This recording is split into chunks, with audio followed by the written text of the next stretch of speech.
Erin Brockovich. Hey, How are you? Good. How are you? I'm good. You Nice making to some good meet you. trouble? Well, I didn't set out to do that, but apparently yes. Yes, you did. Who are I you kidding? really, it was a total surprise to me. Erin, it's been 30 years. 30 years. Oh my I We're know. gonna start this way.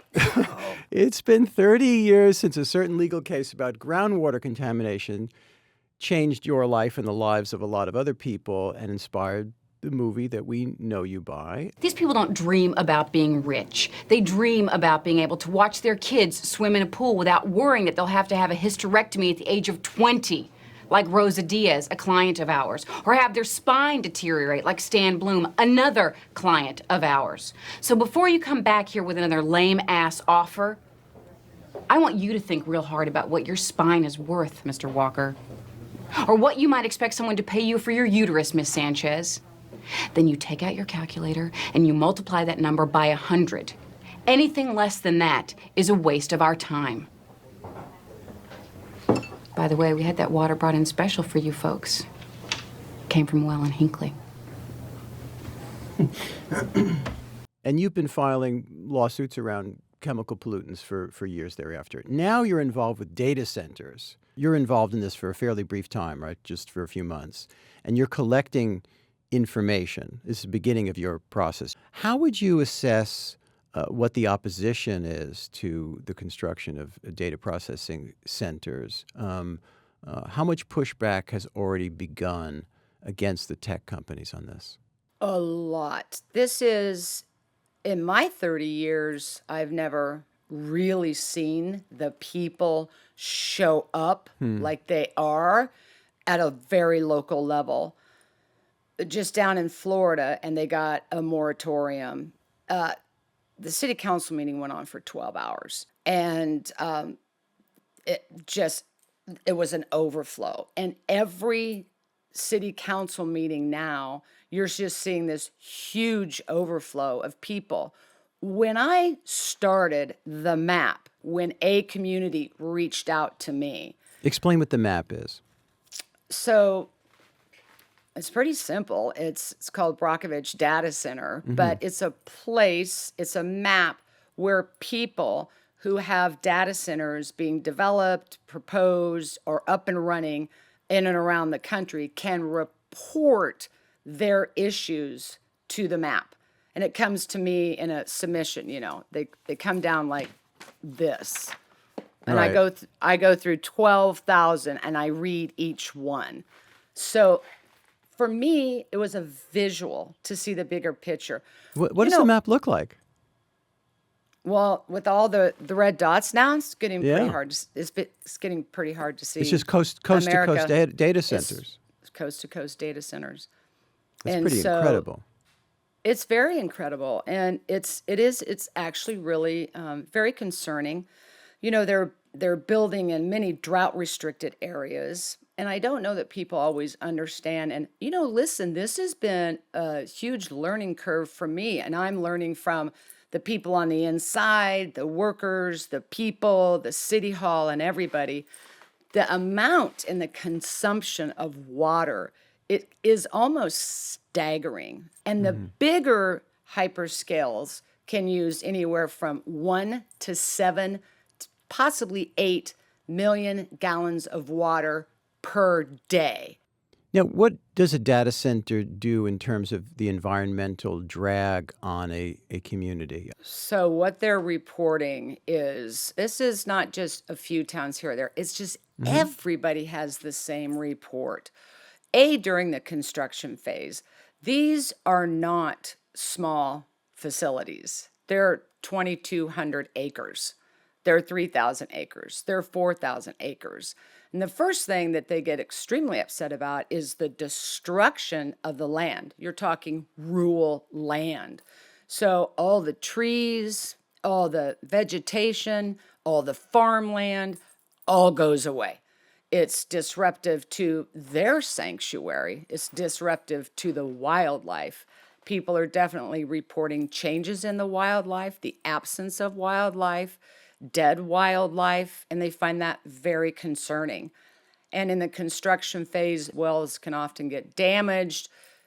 The construction, for people that are there, will tell you it's almost violent. You can feel the ground shaking. So all your water can get very turbid. People have lost their well pressure. Their wells have been damaged. They're having to deal for deeper wells. And the gentleman that I reported on, Austin Newsom is his name, and he's in a litigation, but his house is unlivable at this point because now the water, you can't drink the water, you can't bathe the water pressure's too low. He's got young children and they just can't, I mean, they can't live without water, and they can't now drink their water. And I'm really surprised at the number of reports, consistent reports from varying states on these large data centers is the 24/7 humming, the decibels, how far they go out, how disruptive it is. It's just a nonstop, almost buzz hum in their ears 24/7, and they're finding it extremely disruptive, creating a lot of anxiety. More and more information is coming in now by submission, where people now reporting their utility bills that used to be, a water bill that was $30 is now almost $300. We Why are has it gone up paying so fast? because of all the energy that has to be required to build these huge data centers. And So this the is locals are paying the bill. correct. Yeah. And they're starting to send in their before and after electric bills. So on the map, we kind of will list stats of the number of people that have reported, how many have now reported electrical issues and water bill increases. And that is definitely on the rise. But I have one woman, and she says, I'm on a fixed income. So now it's, do I pay my electric bill or eat? We are, and I am seeing some reports, and this is where I'm going to start going out to these ranches, to these locations, with these communities to see exactly what's happening. But they're starting to report, they're noticing that they're seeing more stillbirths in the cows. So there are a lot of Stillbirths that are things. demonstrably the fault of data centers. Do we have any evidence of that? No, what they're saying is since the data centers came in and began up and running with this constant noise, it seems that they're now noticing more stillbirths. So these are So we'll things. stipulate that's going to require more research to figure out if there's Oh any my gosh, relationship. yes. Yeah. Absolutely. But let me ask you this: what laws, if any, are being broken in the construction of these data centers, whether it's in rural areas or near closer to suburban areas? I'm definitely getting reports from people working inside and from the counties and the cities that there was inappropriate permitting, inappropriate zoning. That is definitely a big issue for everybody at the city council level, how they got in, how they came in as a pretense of a warehouse, they were a data center, that type of thing at a very local level. I'm not And quite sure what you the mean by noise. inappropriate. And are you suggesting that government officials are profiting in some way by giving permits, building permits, and the like? Well, according to many communities at their local levels, they're showing up. They're changing zoning ordinances. Some are building without the appropriate permits. And yeah, I think it's very difficult for city council members when these big tech giants come in and they offer, they want money for the city. Yeah. So they're getting money for that. And the people had no say in that, and they're also saying the money that they did receive wasn't changing their environment for the better. So that seems to be the crux of the problem. Who decides, who gets to decide about the construction of a data center, and then who profits and how, if there is one, and then what effect on the public health there is. Am I right? Yes. The big issue is non-disclosure. Nobody was informed of anything. There was no city council meeting. For the ones that are being proposed now, that they know there was a non-disclosure, but now they're having city council meetings. So they're asking local government officials to sign NDAs about arrangements between tech companies and the purchase of real estate? Yes, everyone's been reporting that. It's been a non-disclosure agreement. But at a city council level, the city members, and like Utah, they call them the elders, who are in charge. You've got to go to the local council to get your permits to build and zone, and they're changing zoning ordinances, are signing non-disclosures. Erin, you've got Bernie Sanders and Alexandria Ocasio-Cortez trying to put together a AI data center moratorium act. How prevalent is that in American politics? In other words, how much support do you see out there for this kind of moratorium? So, well, there's federal, there's state, and there's local. When we started, the moratoriums were starting to come. And maybe 12 weeks ago, it's maybe over 100 local counties and cities in multiple states had put on either pauses for 6 months, moratoriums for at least 2 years, because now, as city council and states have seen the pushback from the people, they're like, let's wait, because now city council wants to know more information. And we have seen some flat out bans. We had one here in California in Monterey Park where they flat out ban it. We've now seen 300 municipalities with moratoriums and or bans. We've now seen 14 states that have come in with possible, state oversight, and we just saw New York completely ban them. So it's kind of growing in regards to the moratorium and what kind of, we just have no information. I mean, everybody in any leadership, it's like, wait a minute, you got to tell us what you're doing. Who's going to pay for the electrical? What is going with the water? What is going to be your water consumption? What size of land mass do you need? And so now you are seeing, as you said, Bernie Sanders and AOC looking at some federal oversight, and I'm watching that get some momentum. Does the political debate break down along party lines, or is it bipartisan? It's bipartisan. I'm definitely seeing that is pretty well known, as everyone's starting to talk more and more and more and more and more about the data centers. And Do you think it'll be a campaign issue in the midterms and in the presidential election in 2028? I do. Possibly, yes. So I don't know if you watched the situation, and I watched with fascination in Utah, the situation that happened out in Utah. And the people just showed up in huge numbers, so much so, and they were so upset about the size of the facility, the damage it could do to the Great Salt Lake. Utah is already in a huge drought. In fact, Erin, the president of the state senate in Utah just lost his seat over this issue. So, yes, I do think this could be a very important thing for the leaders. And I've always been this way. And ever since I began my work in Hinckley, I've just never understood it. When you have issues so important to the people, why on earth you don't listen to them or completely disregard that they're showing up and they're like, we don't want this. Right. Have a conversation with this. And that's one thing I've learned. If in community after community after community for 30 years, communities are willing to cooperate. Communities want to have their voice heard. They want to have a seat at the table. They are willing to compromise. But what they won't deal with is the lie. And that this is, again, I feel like I've come full circle. That young girl that showed up in Hinckley, California, what was really motivating the community and their frustration was, you lied. I didn't know. And that's the exact same thing that's happening here. This feels like the 90s to you again in some way. It does. I just feel full circle, and I'm watching. Hinckley was one town, one utility, and one aquifer.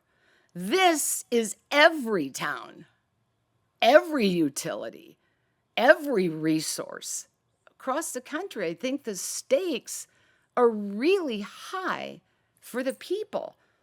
And what's really got their goat, if you will, in Yeah. everything. And I've had mayors call me, I've had city council members call me, I've had California legislation call me, and I'm getting the same reports.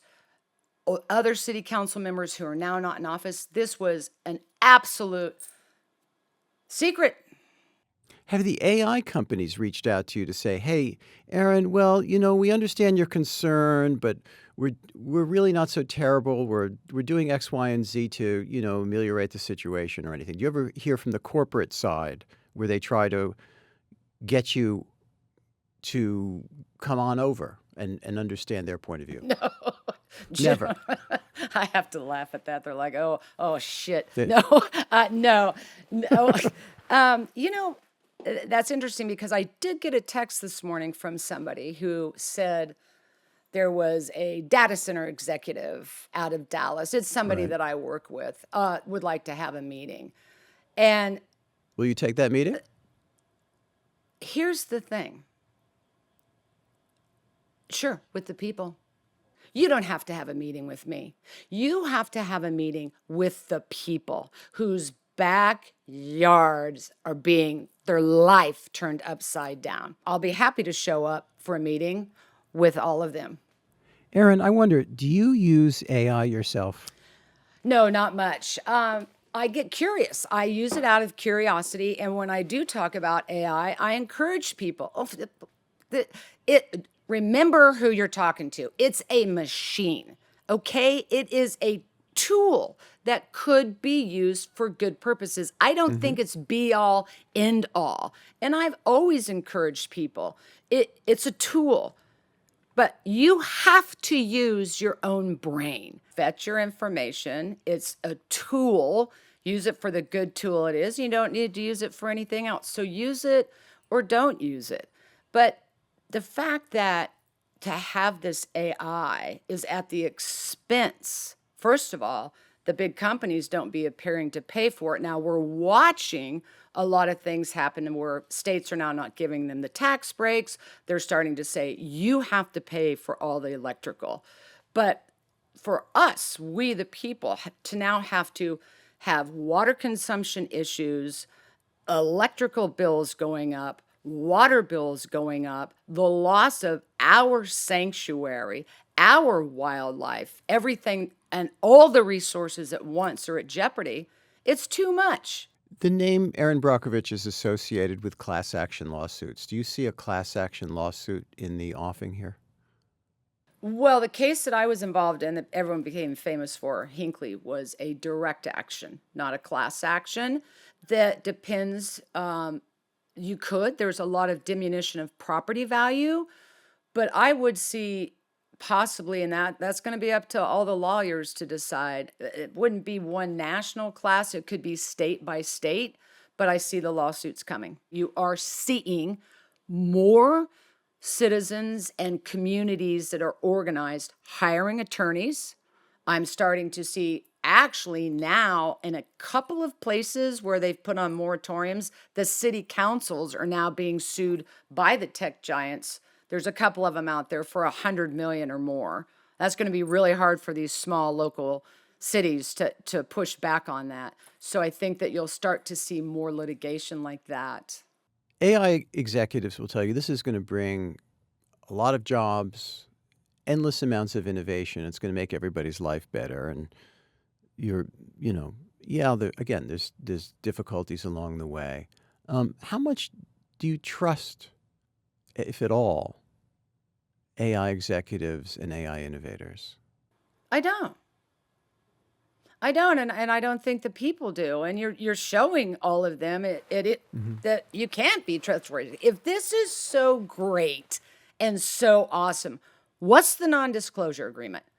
If it's so great and so awesome, come out here and talk to these communities whose lives you are turning upside down. It's no different than PG&E hiding the information and not coming out to talk to these people. Oh, behind your back, I'm sorry, I'm poisoning you. So there's not going to be a lot of trust with these giant corporations. So it's just this is just about money then, For them, in the end. sure. But for the people, Yep. it's their land, it's their home, it's their water, it's their resources, it's their sanctuary. It's the rivers and the creeks and the tributaries that all of us enjoy. And it's coming at like a mass invasion. We're not talking one or two. We're talking it's happening simultaneously across the country. And so there's not going to be a lot of trust with the people. Tell me your next steps. Well, right now, gathering more information, I'm going to start going out to some of these communities. I'm going to start going out to some of the ones that are construction, up and running. And in some communities are asking me to start coming to their city council members' meetings. And look, I can't be everywhere at once. This is what I tell the Right. people. You're there. You're showing up. And so on my Brockovich report, every week we're doing a story about this. We give a lot of tips to different communities, who they can network with, how they can join forces. And that's really important because it's really hard as one, and they are starting to make a difference. And the more of them that are together, the more support they are for each other. I've not ever seen this in 30 years. Erin Brockovich, thanks so much. Hey, thank you.